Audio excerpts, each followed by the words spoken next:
1954 में एक plane Japan के एयरपोर्ट पे लैंड किया और उससे एक साधारण सा इंसान बाहर की तरफ निकल रहा था। और जैसे कि आपको पता होगा, एक जगह पर रुकवा कर पासपोर्ट चेकिंग होती है, तो वहाँ अपना पासपोर्ट दिखाने के लिए वह इंसान रुका और वहाँ पर जो हुआ वो कुछ ज़्यादा ही अजीब था। वो इंसान एक बिजनेसमैन लग रहा था और ऐसा लग रहा था कि वो अपनी बिजनेस ट्रिप पर आया हो। पर जैसे ही उसका पासपोर्ट चेक किया गया तब वो पासपोर्ट एक यूरोप के देश टोरड का था। पर क्या आप जानते हैं, टोरड नाम की जगह असल में कहीं है ही नहीं।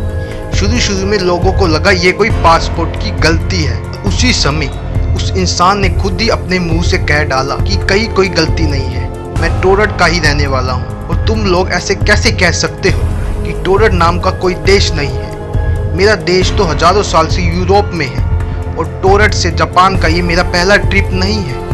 मैं यहाँ पर पहले भी कितनी बार आ चुका हूँ। ऑफिशियल लोगों की जांच पड़ताल से ये इंसान बहुत फ्रस्ट्रेटेड हो गया था।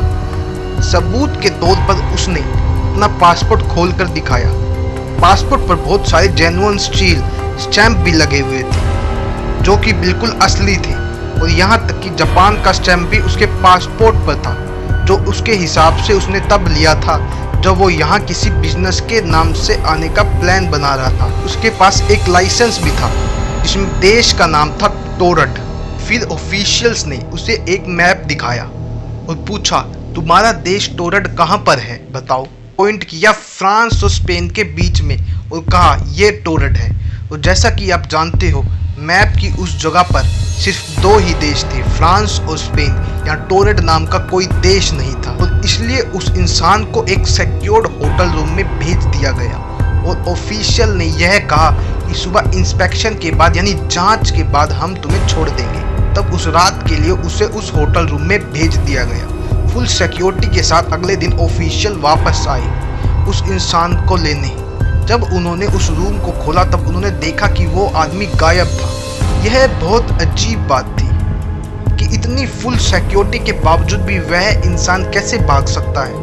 रात भर सिक्योरिटी गार्ड्स ने उस पर नजर बनाए रखी थी, पर वो रहस्यमयी तरीके से गायब हो गया और वो लाइसेंस और डॉक्यूमेंट ऑफिशियल ने जो उस इंसान से लिया था और वो सब जो ऑफिशियल्स के रूम में रखा गया था वो भी किसी रहस्यमयी तरीके से गायब हो गया।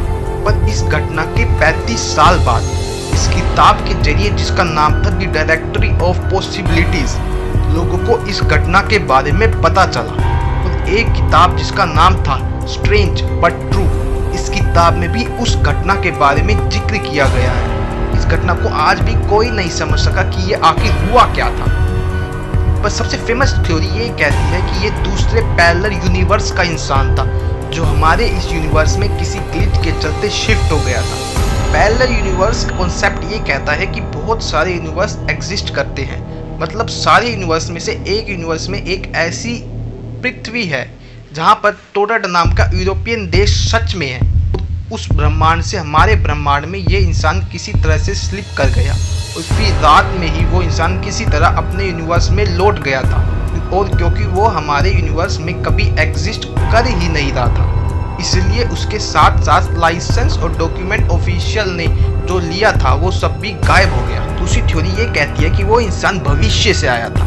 अब हो सकता है कि भविष्य में टोरड नाम की जगह हो और ये इंसान समय में यात्रा करके जानबूझकर आया होगा, सिर्फ ये देखने के लिए भूतकाल कैसा था और इसके आसपास कोई सीक्रेट डिवाइस होगी जिससे वो होटल रूम के अंदर से ही अपने यूनिवर्स में वापस लौट गया। कौन सी थ्योरी सही है या कोई नहीं जानता, पर ये एक बहुत बड़ी मिस्ट्री जरूर है। दोस्तों, अगर आपको ये वीडियो पसंद आई हो तो लाइक कर दीजिएगा और चैनल को सब्सक्राइब कर दीजिएगा और नीचे बेल आइकन को दबाना मत भूलिएगा।